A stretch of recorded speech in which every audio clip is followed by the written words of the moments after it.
സൂര്യ ആരാധകരോട് നിങ്ങൾ പേഴ്സണലി പോയി ഇപ്പോൾ ഒന്ന് സംസാരിക്കണം. അവരെല്ലാം സന്തോഷം കൊണ്ട് നിറഞ്ഞാടുകയാണ്. ഒരു 10-13 വർഷങ്ങളായി അവർ ഇത്രയധികം സന്തോഷിച്ചിട്ട്. OTT-യിൽ സൂര്യ റിപ്പോർട്ടറും ജയ് ഭീമും വന്നപ്പോൾ പോലും തിയേറ്ററിൽ സെലിബ്രേറ്റ് ചെയ്യാനുള്ള ഒരു സിനിമ അവരുടെ താരരാജാവിൽ നിന്ന് കിട്ടിയില്ല എന്നുള്ള വിഷമം സൂര്യ ആരാധകർക്ക് അപ്പോൾ മുതലേ ഉണ്ടായിരുന്നു. അന്ന് +1 പഠിച്ചുകൊണ്ടിരുന്നവർ ഇന്ന് കെട്ടി പിള്ളേരായി. അത്രയും സമയമെടുത്തു സൂര്യയുടെ ഒരു ഹിറ്റ് തിയേറ്ററിൽ കിട്ടാൻ. ആ ഒരു അവസ്ഥയിലൂടെ മുന്നോട്ട് പോവുകയാണ് കാര്യങ്ങൾ. പക്ഷേ ഇപ്പോഴിതാ കഴിഞ്ഞ 24 മണിക്കൂറിൽ ബുക്ക് മൈ ഷോയിൽ നിന്നും മാത്രം 4,50,000-ഓളം ടിക്കറ്റുകൾ വിറ്റഴിക്കപ്പെട്ട സിനിമയായി മാറുന്നു കറുപ്പ്. സൂര്യയുടെ കരിയറിലെ തന്നെ ഏറ്റവും വലിയ ഹിറ്റ് ചാർട്ടിലേക്കും ഈ സിനിമ മാറുന്നു. തുടക്കത്തിൽ 40,000-ഓളം ടിക്കറ്റുകൾ പെർ അവർ ബുക്ക് ചെയ്ത സിനിമയും കൂടിയായി കറുപ്പ് മാറി. വിജയ്ക്കും രജനീകാന്തിന് ശേഷം സൂര്യയാണ് കോളിവുഡിൽ നിന്ന് അങ്ങനെ ഒരു റെക്കോർഡ് കൂടി ബ്രേക്ക് ചെയ്തത്. പക്ഷെ ആ റെക്കോർഡുകളൊക്കെ മാറി ഇപ്പോഴും കറുപ്പിന് ഹെവി ബുക്കിംഗ് ആണ്. ടിക്കറ്റുകൾ കിട്ടാനില്ല എന്ന് വേണം തന്നെ പറയാൻ. പലയിടത്തും ഹൗസ്ഫുൾ ഷോസ് മുങ്ങിക്കൊണ്ടിരിക്കുകയാണ്. പലയിടത്തും എക്സ്ട്രാ ഷോസും ആഡ് ചെയ്യുന്നു തിയേറ്റർ ഓണേഴ്സ്. കറുപ്പിന് വഴിയെക്കുറിച്ച് തന്നെ സംസാരിക്കുകയാണെങ്കിൽ ഏകദേശം 3-3.5 വർഷത്തിന്റെ വഴികളുണ്ടത്. RJ ബാലാജിക്കും വെങ്കി അട്ലൂരിക്കും ജിത്തു മാധവനും ആ നറുക്ക് കൊടുത്തപ്പോൾ വെങ്കി അട്ലൂരിയും ജിത്തു മാധവനും കൊടുത്തതിൽ ആർക്കും പ്രശ്നമില്ല. RJ ബാലാജിക്ക് എന്ത് കണ്ടിട്ടാണ് സൂര്യ ഡേറ്റ് കൊടുത്തതെന്നുള്ള വിമർശനങ്ങൾ ഉണ്ടായി. RJ ബാലാജിയുടെ മുഖത്ത് നോക്കി ചില അസിസ്റ്റന്റ് ഡയറക്ടേഴ്സ് ഉൾപ്പെടെ ചോദിച്ചു, സാർ നിങ്ങൾക്ക് എങ്ങനെയാണ് സൂര്യയുടെ ഡേറ്റ് കിട്ടിയതെന്ന്. അങ്ങനെ വിമർശനങ്ങൾക്കും പരിഹാസങ്ങൾക്കും ചോദ്യചിഹ്നങ്ങൾക്കും മറുപടിയായിട്ടാണ് RJ ബാലാജി കറുപ്പ് ഒരുക്കിയത്. തിയേറ്ററിൽ ബ്ലാസ്റ്റ്, കൃത്യം പറഞ്ഞാൽ ബ്ലാസ്റ്റ്, ഹെവി ബ്ലാസ്റ്റ്. സൂര്യ ആരാധകർ കത്തിച്ചു. ഗോഡ് മോഡൊക്കെ ആയിട്ട് സായ് അഭ്യങ്കർ എത്തി. വെരപ്പയുമായിട്ടും സായ് അഭ്യങ്കർ എത്തിയപ്പോൾ സൂര്യ ആരാധകർ തിയേറ്റർ അങ്ങ് കത്തിച്ചു, മിന്നി കത്തിച്ചു. അത് തന്നെ ഓളം ഇപ്പോഴും കണ്ടുകൊണ്ടിരിക്കുകയാണ്. സായ് അഭ്യങ്കറും RJ ബാലാജിയും കൂടി ചേർന്നപ്പോൾ ഹെവി ബ്ലാസ്റ്റ് എന്ന രീതിയിൽ തിയേറ്ററുകൾ മാറിക്കൊണ്ടിരിക്കുന്നത് ഇപ്പോഴും നമുക്ക് ബുക്ക് മൈ ഷോയിൽ കാണാൻ കഴിയും. പെർ അവറിൽ 20,000-യും 25,000 ടിക്കറ്റ്സും ഒക്കെയാണ് ബുക്ക് മൈ ഷോ എന്ന ആപ്പ് വഴി മാത്രമായിട്ട് വിറ്റഴിക്കപ്പെടുന്നത്. ട്രെൻഡിംഗ് ലിസ്റ്റിൽ ഏറ്റവും ടോപ്പായിട്ട് നിൽക്കുന്നതും കറുപ്പ് തന്നെ. കറുപ്പ് എന്ന സിനിമ റിലീസ് ചെയ്യേണ്ടിയിരുന്നത് എത്രയോ മുമ്പാണ്. കഴിഞ്ഞ ദീപാവലിക്ക് ഇറങ്ങേണ്ടിയിരുന്ന സിനിമയായിരുന്നു കറുപ്പ്. അത് കഴിഞ്ഞിട്ട് പൊങ്കലിന് ഇറങ്ങേണ്ടിയിരുന്നു. പക്ഷേ ഇപ്പോൾ മെയ് 14 ഇറങ്ങേണ്ടിയിരുന്നു. എന്നാൽ മെയ് 14 ഇറങ്ങിയോ? അതുമില്ല. എല്ലാം പറഞ്ഞുറപ്പിച്ചു. പ്രൊമോഷൻസ് എല്ലാം നടത്തി. മെയ് 12 തിരുവനന്തപുരത്തും എത്തി. അങ്ങനെ പലയിടത്തായി നടത്തി കറുപ്പ് പ്രൊമോഷൻ. മെയ് 14 എന്ന് ആവർത്തിച്ച് അണിയറ പ്രവർത്തകർ പറഞ്ഞു.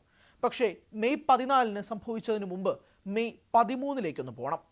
ബുക്ക് മൈ ഷോയിൽ പ്രീ ബുക്കിംഗ് ചെയ്തിരുന്ന ആളുകളൊക്കെ തന്നെ കാത്തിരുന്നു വേവ് കയറ്റി കറുപ്പ് മെയ് 14 കാണാൻ. മെയ് 13 വൈകുന്നേരം വളരെ പെട്ടെന്ന് തിയേറ്ററുകൾ ചാർട്ട് ചെയ്ത ഷോ എല്ലാം ക്യാൻസൽ ചെയ്തു തുടങ്ങി. പലർക്കും റീഫണ്ടുകൾ വരാൻ തുടങ്ങി, ചിലർക്ക് റീഫണ്ടുകൾ എത്തിയതുമില്ല. പക്ഷേ ഷോ ക്യാൻസലായി. എന്താണ് സംഭവിക്കുന്നതെന്ന് സൂര്യ ആരാധകർക്ക് മനസ്സിലായില്ല. ചകഞ്ഞു പോയപ്പോൾ പ്രൊഡക്ഷൻ കമ്പനിയായ ഡ്രീം വാരിയർ പിക്ചേഴ്സിൻ്റെ ഒരു ഫിനാൻഷ്യൽ പ്രോബ്ലം. ആ ഫിനാൻഷ്യൽ പ്രോബ്ലം തീർക്കാതെ സിനിമ റിലീസ് ചെയ്യില്ല എന്ന് സോഴ്സുകൾ ഉൾപ്പെടെ പുറത്തു വന്നു. സൂര്യ ആരാധകർ എല്ലാവരും വിഷമത്തോടെയായി. രാത്രി ഒരു 8:15 സംവിധായകൻ RJ ബാലാജി എക്സിൽ ഒരു പോസ്റ്റ് ഇടുന്നു. എന്താ സംഭവിക്കുന്നതെന്ന് എനിക്ക് മനസ്സിലാകുന്നില്ല. പക്ഷേ നിർമ്മാതാക്കളിൽ എനിക്ക് പൂർണ്ണ വിശ്വാസമുണ്ട്. എത്രയും വേഗം തന്നെ ഇഷ്യൂ സോൾവ് ചെയ്ത് കറുപ്പ് നിങ്ങളുടെ മുന്നിലേക്ക് എത്തുമെന്നുള്ള അപ്ഡേറ്റ് RJ ബാലാജി നൽകി. പക്ഷേ ആ പ്രതീക്ഷ അങ്ങ് ശരിയായില്ല. അർദ്ധരാത്രി 12 മണിക്ക് ഡ്രീം വാരിയർ പിക്ചേഴ്സിൻ്റെ ഉടമസ്ഥനായ SR പ്രഭു എക്സിൽ മറ്റൊരു പോസ്റ്റ് ഇടുന്നു. എല്ലാവരോടും ക്ഷമ ചോദിക്കുന്നു. കറുപ്പിൻ്റെ 9 മണിയുടെ ഫാൻ ഷോ ക്യാൻസൽ ആയിരിക്കുന്നു. സൂര്യ ആരാധകർക്ക് പെട്ടെന്ന് ഒരു വിഷമം, നെഞ്ചുകത്തൽ ഇതൊക്കെ ഉണ്ടായി. അങ്ങനെ ഫാൻ ഷോ ക്യാൻസലായി, കുഴപ്പമില്ല, 12 മണിക്കോ 1 മണിക്കോ ഒക്കെ കാണാമെന്ന് പ്രതീക്ഷിച്ചിരുന്ന സൂര്യ ആരാധകർ വീണ്ടും നിരാശയുടെ പടുകുഴിയിലേക്കാണ് പോകുന്നതെന്ന് അവർ പോലും അറിഞ്ഞില്ല. 12 മണി ഷോ ക്യാൻസൽ ചെയ്തു, 3 മണി ഷോ ക്യാൻസൽ ചെയ്യുന്നു, 6 മണി ഷോ ക്യാൻസൽ ചെയ്യുന്നു, 9 മണി ഷോ ക്യാൻസൽ ചെയ്യുന്നു. 14-ാം തീയതി ചിത്രം റിലീസേ ചെയ്യുന്നില്ല. 14-ാം തീയതി ഉച്ചയ്ക്ക് ഒരു കാറിനുള്ളിൽ എല്ലാ സങ്കടവും അടക്കി വെച്ചുകൊണ്ട് RJ ബാലാജി എന്ന സംവിധായകൻ പ്രേക്ഷകരുടെ മുന്നിലേക്ക് ഒരു ഫോണിൽ എത്തി. താൻ ഒരു വീഡിയോ റെക്കോർഡ് ചെയ്യുന്നു. ഇത് ഒരുപക്ഷെ കറുപ്പുമായി ബന്ധപ്പെട്ടുള്ള അവസാന അപ്ഡേറ്റ് ആയിരിക്കുമെന്ന് പറഞ്ഞുകൊണ്ടാണ് RJ ബാലാജി പറഞ്ഞത്. വൈകിട്ടുള്ളിലേക്ക് ഷോകൾ റെഡിയാകുമെന്നതും RJ ബാലാജി പറഞ്ഞു. പക്ഷെ അടക്കി വെച്ചിരുന്ന കണ്ണീർ അയാൾ പോലും അറിയാതെ പുറത്തേക്ക് ചാടി. ജെനുവിൻ കണ്ണീര്. 3-3.5 വർഷത്തിൻ്റെ പ്രയത്നം മുഴുവൻ പറഞ്ഞ റിലീസ് ഡേറ്റിന് ഇറങ്ങാൻ കഴിയാതെ പോയ ഒരു സിനിമയുടെ സംവിധായകൻ എന്ന ചീത്തപ്പേര് അയാളെ വേട്ടയാടുമെന്ന ഭയമാകാം. അല്ലെങ്കിൽ പ്രതീക്ഷിച്ചിരുന്ന സെലിബ്രേഷൻ നിൽക്കേണ്ട സമയത്ത് അയാളുടെ കണ്ണീര് കറുപ്പ് സ്വാമി കേട്ടതുമാകാം. വിശ്വസിക്കുന്നവരും വിശ്വസിക്കാത്തവരും 2 തട്ടിലായി തിരിഞ്ഞോട്ടെ, സാരമില്ല. പക്ഷേ RJ ബാലാജിയുടെ ആ കണ്ണീര് ജനങ്ങൾ ഏറ്റെടുത്തു. സൂര്യ ആരാധകർ പറഞ്ഞു, കുഴപ്പമില്ല, ഞങ്ങൾക്ക് നിങ്ങളിൽ വിശ്വാസമാണ്. നിങ്ങൾ ഈ സിനിമ ഗംഭീരമായി തന്നെ ഒരുക്കിയിട്ടുണ്ടെന്ന പ്രതീക്ഷയിലാണ് ഞങ്ങൾ കാത്തിരുന്നോളാം. നിങ്ങൾ എപ്പോഴാണെന്ന് വെച്ചാൽ റിലീസ് ചെയ്തോളൂ എന്ന് സൂര്യ ആരാധകർ തന്നെ RJ ബാലാജിയുടെ ആ വീഡിയോയ്ക്ക് താഴെ കമൻറ്റ് രൂപേണ രംഗത്തെത്തി. 14-ാം തീയതി ചിത്രം റിലീസ് ചെയ്യാത്തതോടെ സൂര്യ ആരാധകർ പല രീതിയിലുള്ള സംസാരങ്ങൾ നടത്തി. ഇനി ചിത്രം പ്രതീക്ഷിക്കേണ്ട എന്ന് ഒരാഴ്ച കഴിയുമെന്നൊക്കെ പ്രതീക്ഷിച്ച് മാറി നിന്നു. ധ്രുവ നക്ഷത്രം പോലൊരു സിനിമ 9-10 വർഷമായിട്ട് പെട്ടിയിലിരിക്കുന്ന കാഴ്ച ഉള്ളതുകൊണ്ട് തന്നെ തമിഴ്നാട്ടിൽ ഇതൊരു പുത്തിരിയല്ല. GVMൻ്റെ സിനിമ, വിക്രം നായകനാകുന്ന സിനിമ, അതിനെന്താ സംഭവിച്ചതെന്ന് ഇപ്പോഴും വലിയ ധാരണയൊന്നുമില്ല. പക്ഷേ സൂര്യ ആരാധകർ അത്രയൊന്നും പോകാൻ ആഗ്രഹിക്കുന്നില്ല. കാരണം 13 വർഷമായി ഒരു ഹിറ്റ് കിട്ടിയിട്ട്. അങ്ങനെ 15-ാം തീയതി രാവിലെ 6 മണിക്ക് RJ ബാലാജി ഒരു പോസ്റ്റ് ഇടുന്നു. കറുപ്പിന്ന് മുതൽ തിയേറ്ററുകളിലേക്ക് എത്തും, എല്ലാ പ്രശ്നങ്ങളും പരിഹരിച്ചു എന്നതായിരുന്നു ആ പോസ്റ്റ്.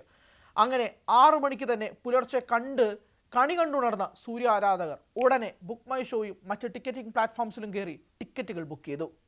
സൂര്യയെ ഒരു മാസ് മസാല അവതാറിൽ RJ ബാലാജി ഒരുക്കുമെന്ന വിശ്വാസത്തോടു കൂടി തിയേറ്ററുകളിലേക്ക് ആളുകൾ ഇരച്ചു കയറി. പിന്നെ നടന്നത് ചരിത്രം. 13 വർഷങ്ങൾക്ക് ശേഷം ഹിറ്റ് അടിക്കണമെങ്കിൽ ഇങ്ങനെ അടിക്കണം, തിരിച്ചു വരണമെങ്കിൽ ഇങ്ങനെ വരണമെന്ന് സൂര്യ കാണിച്ചു തന്നു. സൂര്യയ്ക്കും എക്സൈറ്റ്മെൻറ്റ് അടക്കാൻ കഴിഞ്ഞില്ല. അടുത്ത ദിവസം സൂര്യ തന്നെ വീഡിയോയും ഇട്ട് രംഗത്തെത്തി. തൻ്റെ അൻപാന ഫാൻസിന് ആദരവർപ്പിച്ചുകൊണ്ടും അദ്ദേഹം നന്ദി പറഞ്ഞും രംഗത്തെത്തി. RJ ബാലാജി അദ്ദേഹത്തിന് കൊടുത്തൊരു വാക്ക് പാലിച്ചതിൻ്റെ സന്തോഷവും സൂര്യയ്ക്കുണ്ടായിരുന്നു. സൂര്യയ്ക്ക് ഒരു ഹിറ്റ് പടം ഞാൻ തരും എന്നതായിരുന്നു RJ ബാലാജി സൂര്യയ്ക്ക് കൊടുത്ത വാക്ക്. അത് അദ്ദേഹം അക്ഷരം പ്രതി ശരിയാക്കി കൊടുക്കുകയും ചെയ്തു. കറുപ്പെന്ന് പിടിച്ചാൽ കിട്ടാത്ത രീതിയിൽ മുന്നോട്ട് പോവുകയാണ്. സൂര്യ ആരാധകർ അത്രയധികം ആവേശത്തോടു കൂടി കാത്തിരുന്ന ചിത്രം അവർ പ്രതീക്ഷിച്ചതിനേക്കാൾ മുകളിലേക്ക് ഈ സിനിമ പോയി എന്നുള്ളതാണ്. ഫേസ്ബുക്കും ഇൻസ്റ്റഗ്രാമിലും മുഴുവൻ കറുപ്പുമായി ബന്ധപ്പെട്ടുള്ള വീഡിയോകൾ കറങ്ങി നടക്കുകയാണ്. സൂര്യ ആരാധകർക്ക് 13 വർഷങ്ങൾക്ക് ശേഷം ഒരു ഹിറ്റ് കിട്ടിയതിൻ്റെ സന്തോഷത്തിൽ അവരും സന്തോഷത്തിൻ്റെ നിർവൃതിയിലാണ്. കൂടുതൽ വാർത്തകൾക്ക് News 18 Keralam YouTube channel subscribe ചെയ്യുക.